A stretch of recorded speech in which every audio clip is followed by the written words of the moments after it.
Hi, and welcome again to another edition of Market Analysis for today, February 10th of 2025. I'm Gio Benacourt. This is a recording by Vantage Markets, and we're doing it about 2.5 hours prior to the U.S. session open.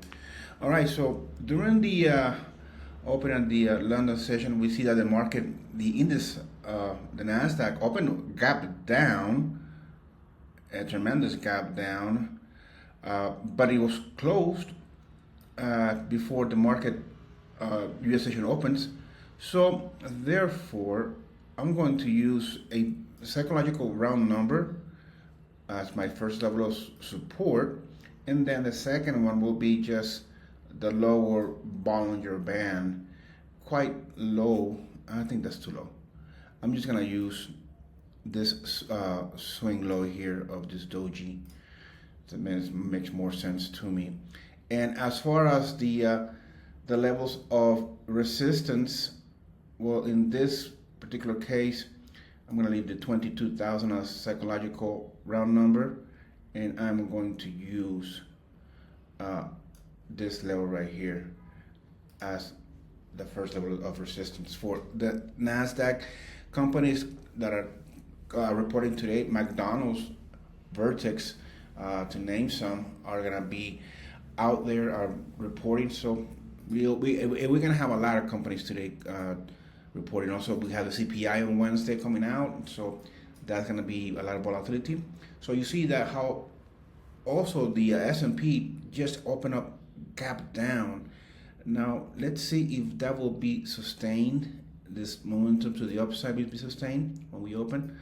So let's see what is entitled for today's market fluctuation.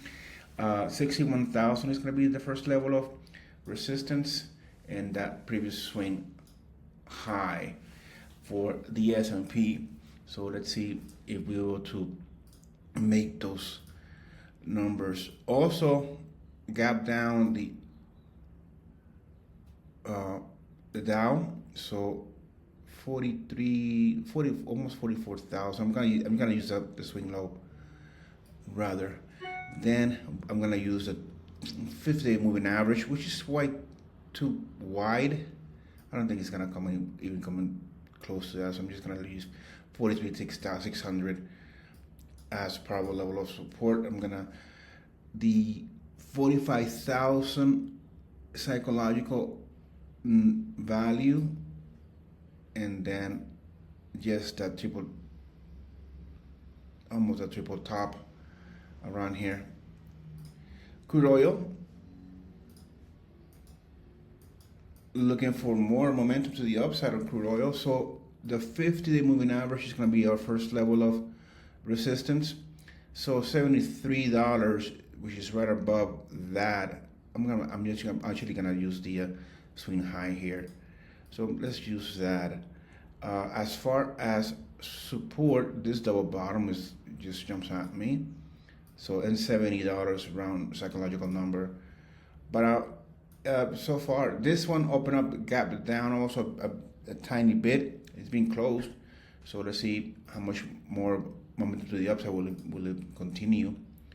Nat Gas is just within range. I'm gonna just leave that level there and use the 20-day moving average as probable level of resistance. That swing low, and this level right here.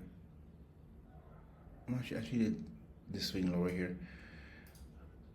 Resistance, and for Nat Gas. So let's see. It did open gap up, so it traded lower. It's been closed. So let's see if the momentum to the upside will continue. Gold, well, 2,900 has been met. 3,000. So that was the target that I had set by end of March, but perhaps now it will be by end of February. As far as support goes, let's just leave those levels here. I'm gonna actually wind to a previous low. So a new all-time highs again in gold. So keep that in mind. Silver is fluctuating. I'm gonna leave the same levels for resistance, support. I'm gonna use a 20-day and this support here. So we're looking to buy, looking to go long. Then copper, we are up on our second level of resistance from last week. So 465 and then 470. As far as support goes, let's just use that upper channel Bollinger Band, and then 4.5, 445. RSI on the copper is just really overbought, so keep that in mind. Corrections could also be happening. Bitcoin is just idling. It wants to stay close to 200,000, that's for sure.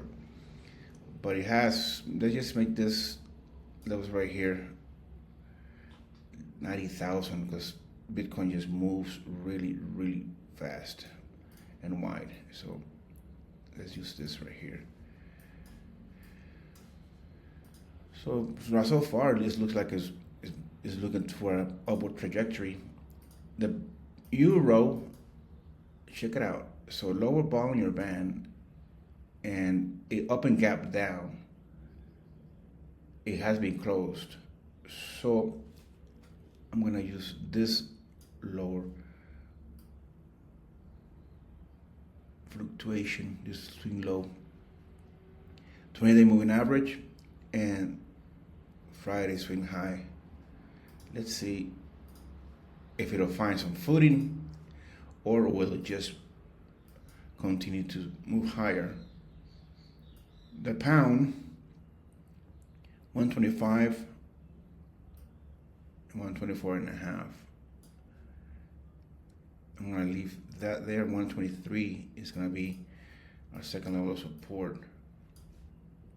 Also, up and gap down has been closed, because the dollar index seems it up and gap up strongly.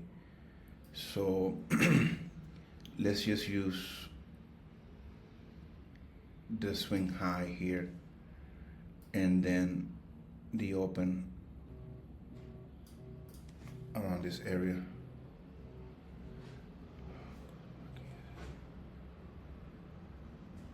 Huh?